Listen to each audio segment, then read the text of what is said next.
humano fundamental. La profesora que viene a continuación es conjuez de la Corte Constitucional y docente de la Maestría de la Universidad Libre de Colombia. Recibamos con un fuerte aplauso a Clara Cecilia Dueñas Quevedo. Bienvenida al 7º Congreso Internacional.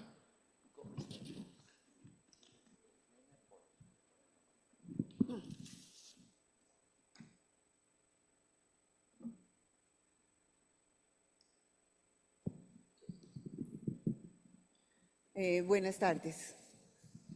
De nuevo, pues, muchas gracias a las directivas de la Universidad Libre, al doctor Edgar David, siempre tan presto a organizar eventos de esta naturaleza y de tanta altura. Para mí realmente es un gusto reunirme con toda la comunidad académica unilibrista,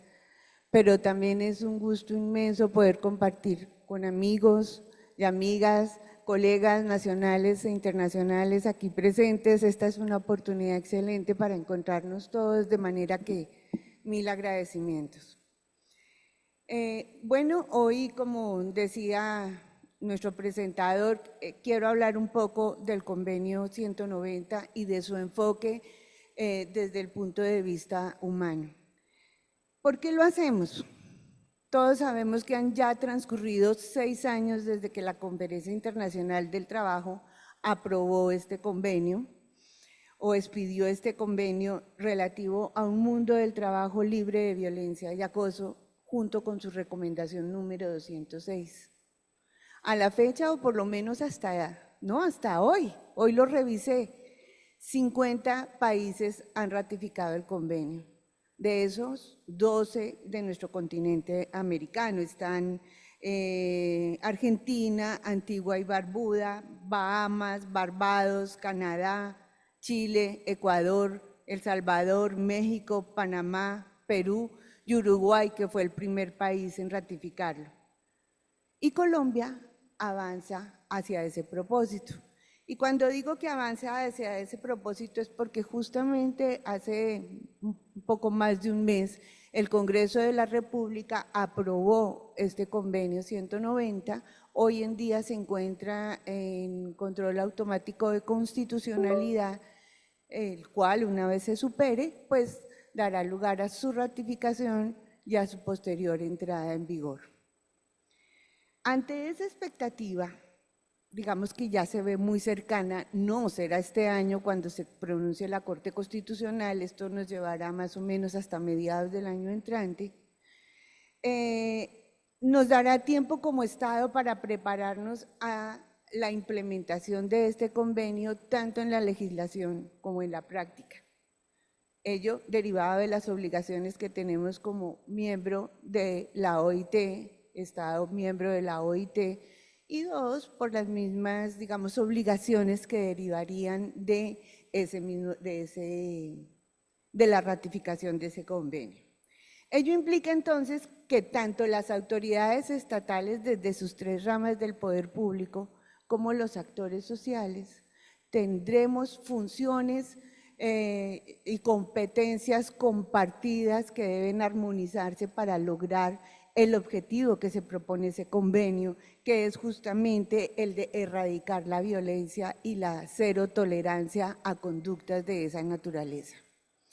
Para ello, entonces, voy a ocuparme de 2 puntos. Uno, de ese alcance humano del convenio, y 2, de esas responsabilidades compartidas que tenemos para su implementación y puesta en marcha en la legislación y en la práctica. En relación con el primer punto, esto es con su alcance como un derecho humano laboral, debemos decir que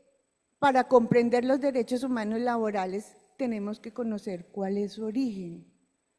Y lo que yo quiero expresar es que el primer catálogo de derechos humanos laborales tuvo su génesis en el Tratado de Versalles con la creación de la Organización Internacional del Trabajo, y esta surgió como respuesta a unas realidades de la industrialización de la época. De hecho, en la Constitución de la OIT queda plasmado que la injusticia, la miseria y las privaciones de las que sufrían los trabajadores de la época eran justamente atentatorias contra esa paz y esa armonía universales. Y esa situación fue la que vislumbró la necesidad de crear un régimen común realmente humano para tratar de combatirlas y mejorar esas condiciones. Y esa necesaria regulación que se concibió entonces empezó y consta en el preámbulo de la Constitución de la OIT, un catálogo, un listado de derechos laborales. No es exhaustivo, es dinámico, permite que se incluyan otras materias distintas a las que están allí, pero señala dentro de todas estas, entre otras, horas de trabajo, fijación de la duración máxima de la jornada de trabajo y de la semana de trabajo, contratación de la mano de obra, lucha contra el desempleo, garantía de un salario vital adecuado, protección del trabajador contra las enfermedades, sean o no profesionales, y contra los accidentes de trabajo, protección de los niños, de los adolescentes y de las mujeres, pensiones de vejez e invalidez, protección de los intereses de los trabajadores ocupados en el extranjero, reconocimiento de un principio del principio del salario igual por un trabajo de igual valor, libertad sindical, organización de enseñanza profesional técnica y otras medidas análogas, dice el mismo preámbulo de esta Constitución. De manera que estos son principios, valores y derechos plasmados en la Constitución de 1919, que a su vez fueron reafirmados en la adenda de la Declaración de Filadelfia en 1944. Estos postulados fueron luego incorporados en otros estatutos de derechos humanos, como por ejemplo en la Declaración Universal de Derechos Humanos de 1948, en donde se hacen claras referencias al trabajo libre, digno, igualitario y decente. Y en consonancia con esta declaración, los pactos del 66 los desarrollan en mayor detalle, con mayor precisión, todos lo sabemos. Por su parte, en la Convención Americana, y eso para no hablar de otros estatutos de derechos humanos, también consagran todos estos postulados bajo la idea, obvio, de que los derechos esenciales del hombre son derechos que le pertenecen a todas las personas. Pero, mucho más allá de lo que significa la inclusión formal de estos derechos en los tratados internacionales de derechos humanos, digamos que la verdadera importancia está que tanto para la OIT como para el derecho internacional de derechos humanos, los derechos laborales están basados en la dignidad de las personas. Es como la base fundamental para unos y otros ordenamientos, al punto que estos no difieren, sino que por el contrario se complementan y armonizan,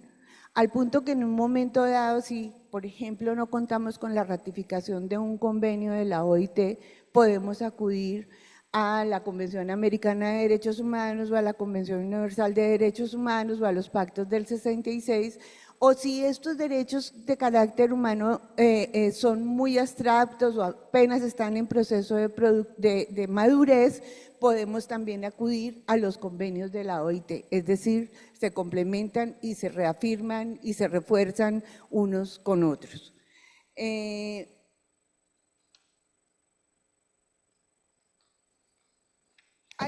Hay otro aspecto que también debemos tener en cuenta, y es que los derechos humanos laborales gozan de las mismas características de los derechos humanos.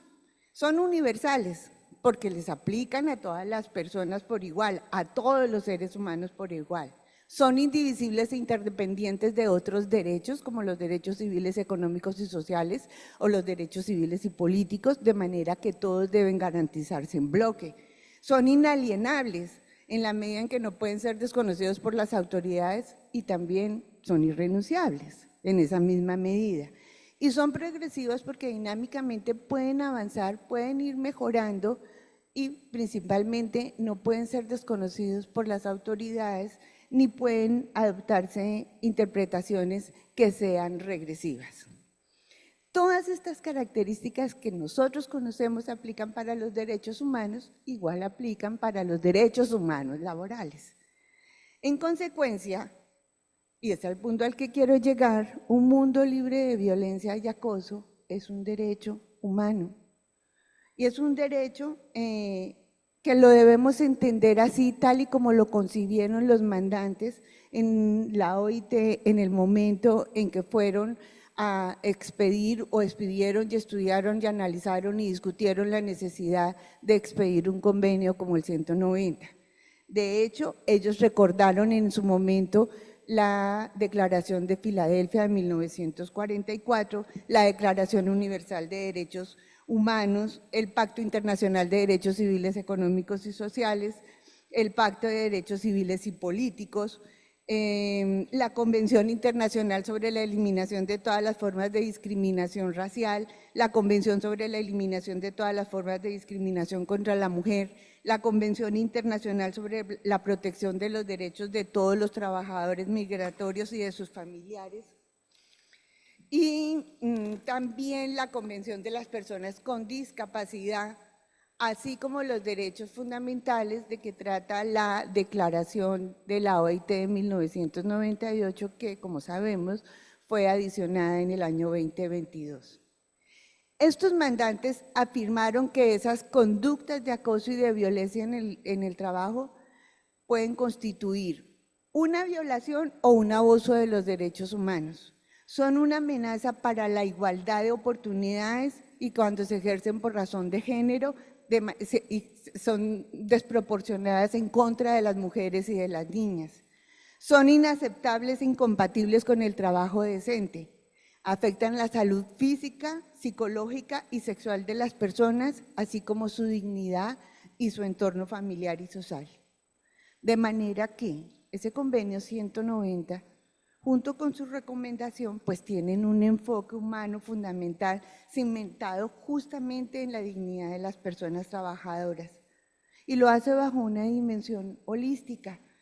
Incorpora los principios de los derechos humanos, incorpora los principios relativos a los derechos fundamentales del trabajo, incorpora en este punto, ya lo había mencionado antes, esta declaración del 98 fue adicionada en el año 22 con los convenios sobre seguridad y salud en el trabajo para prevenir todas aquellas situaciones que puedan afectar la salud física, social, psicológica de los trabajadores, de manera que ese es uno de los objetivos del convenio y se relaciona directamente con ese derecho fundamental y con ese derecho humano a un estado, a un entorno de trabajo seguro y saludable. Esos instrumentos entonces son necesarios para lograr los objetivos que se plantearon en la OIT en el año 2019, lo que se planteó en 1998, lo que se planteó en la Declaración de Derechos Humanos, lo que se planteó en la Convención Americana de Derechos Humanos y por supuesto también lo que se planteó para la Agenda 2030 en relación con los objetivos 8 y 5, a lo que seguramente podremos aportar en la medida en que entremos a entender que este convenio tiene un enfoque humano, un enfoque de derechos humanos y de derechos fundamentales. Y esto es esencial, porque si así lo entendemos, el Estado está actuando en consonancia con la naturaleza de estos derechos y está aceptando que se trata de un derecho universal, indivisible, interdependiente de otros derechos, así como que se trata de un derecho fundamental que es insoslayable. Dicho esto, entonces, pues podemos identificar algunas acciones que debemos adelantar, incluso algunas ya se han avanzado de cara a la implementación de este convenio. Comenzaré entonces por la rama ejecutiva y Tengo que decir que la rama ejecutiva comenzó con su tarea desde el año 2023, cuando sometió a consideración del Congreso de la República la aprobación del convenio 190, lo que a la postre se dio, como ya lo dije hace unos momentos. Pero no solamente adelantó estas tareas, sino que también se dio a la acción de divulgar políticas, a empezar a crear una cultura pública orientada hacia la eliminación de todas las formas de violencia y acoso en el trabajo. Y concomitantemente con esto, le presentó al gobierno un proyecto de ley de reforma laboral, ya hoy es ley de la República, en la que incluyó un capítulo concretamente destinado a la erradicación de estas conductas de violencia y acoso en el trabajo, con claras referencias, no con claras referencias, sino con una identidad de contenidos entre el convenio 190 y lo que se propuso en ese proyecto de ley. Pero más allá de esos pasos iniciales que dio el gobierno, lo que en realidad tiene que hacer son muchas acciones encaminadas a la consolidación de este propósito. Por ejemplo, debe continuar hacia su íntegra implementación a través de diversos mecanismos, entre otros deberá persistir en políticas públicas con perspectiva de género, orientadas a promover y asegurar el goce del derecho de toda persona a un mundo del trabajo libre de violencia y acoso, mediante instancias de diálogo social, bipartito y tripartito, en los que intervengan pues, las autoridades estatales del trabajo, junto con las autoridades administrativas y locales y con empleadores y trabajadores. Deberá asimismo adelantar estudios específicos que permitan identificar las personas vulnerables y los espacios más expuestos a la comisión de estas conductas con el fin de ejercer acciones concretas para su protección. También será necesario fortalecer las funciones de inspección, control y vigilancia que permitan prevenir y sancionar conductas atentatorias del derecho. Y para eso el Ministerio del Trabajo, en la articulación con la Subcomisión Tripartita de Género de la Comisión de Concertación de Políticas Salariales y Laborales, pues tendrá que reglamentar protocolos, herramientas, mecanismos necesarios pues, para garantizar la protección de esos derechos involucrados. Igualmente habrá de establecer acciones de coordinación con otros organismos estatales que tengan competencias afines y complementarias al fin de armonizarlas y colaborarse mutuamente para la consecución de todo establecimiento de todos estos mecanismos que permitan esa mirada integral de protección a las víctimas. A través del Ministerio de Educación, por ejemplo, sería pertinente que el Estado imponga en los programas de formación de todos los niveles, incluidos, por supuesto, los profesionales, contenidos de estudios y materiales didácticos con perspectiva de género.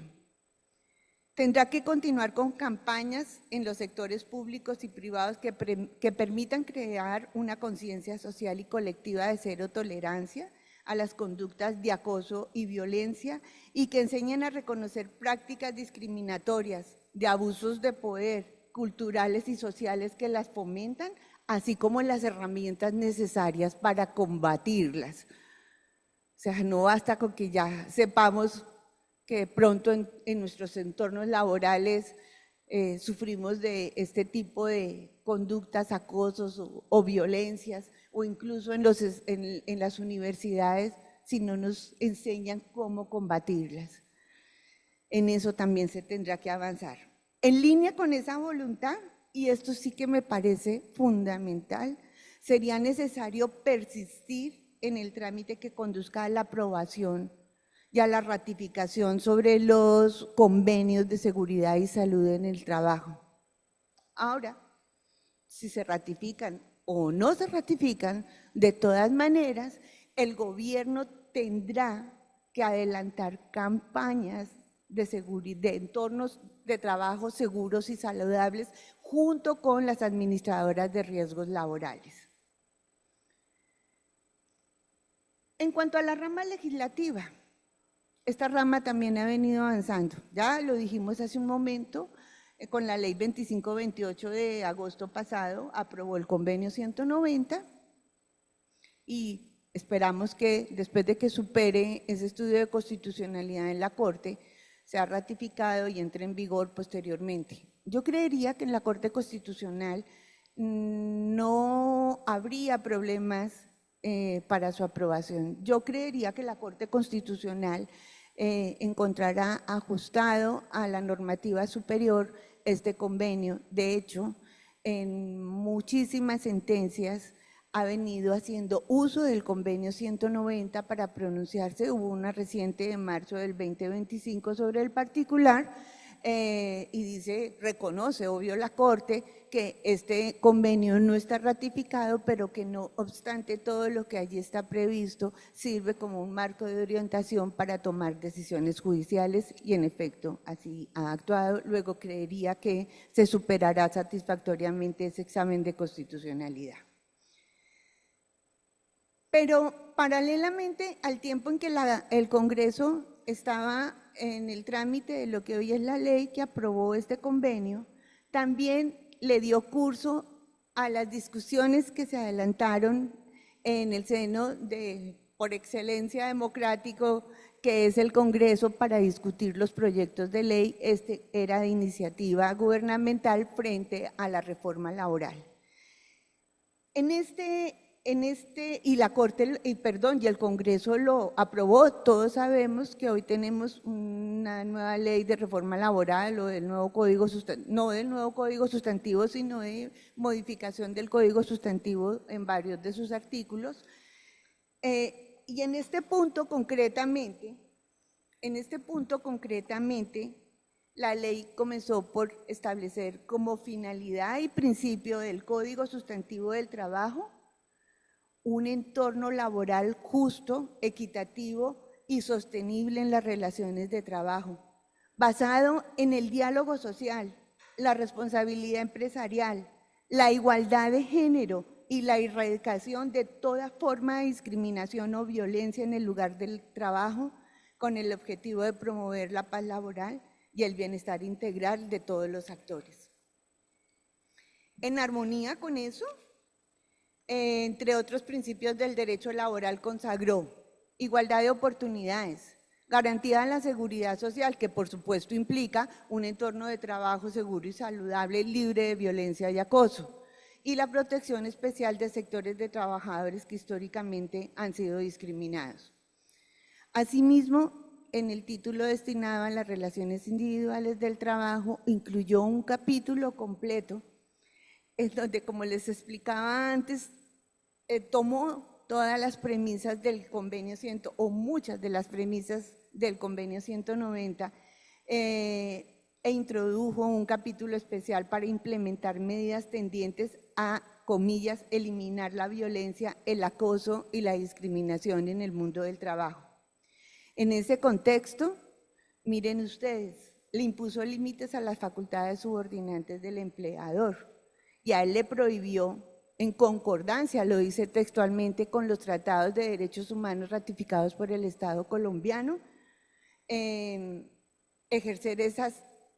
facultades subordinantes, afectando el honor, la dignidad y los derechos mínimos de las personas trabajadoras. Bajo esa misma orientación,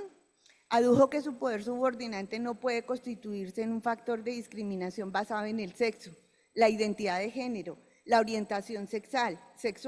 la raza, el color, la etnia, el origen nacional, la discapacidad, la condición familiar, la edad, las condiciones económicas, las condiciones sobrevivientes de salud, ni las preferencias políticas, religiosas o sindicales de los trabajadores.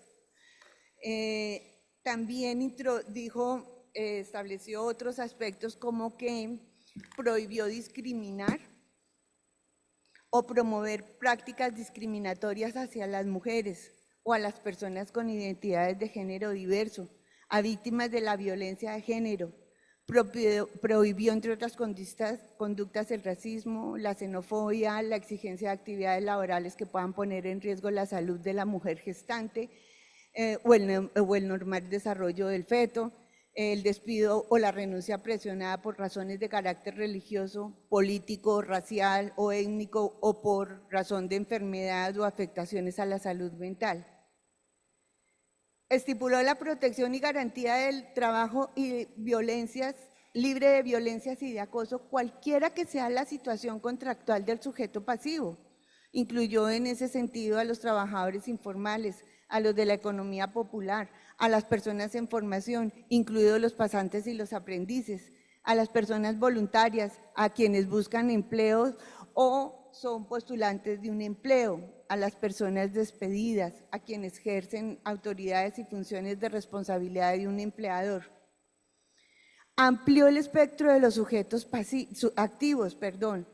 o sea, cualquier persona puede ser sujeto activo de la conducta de acoso laboral sin importar su posición dentro de la empresa. Incluyó, por ejemplo, a terceros, a clientes, a proveedores que guarden relación directa o indirecta con el trabajo.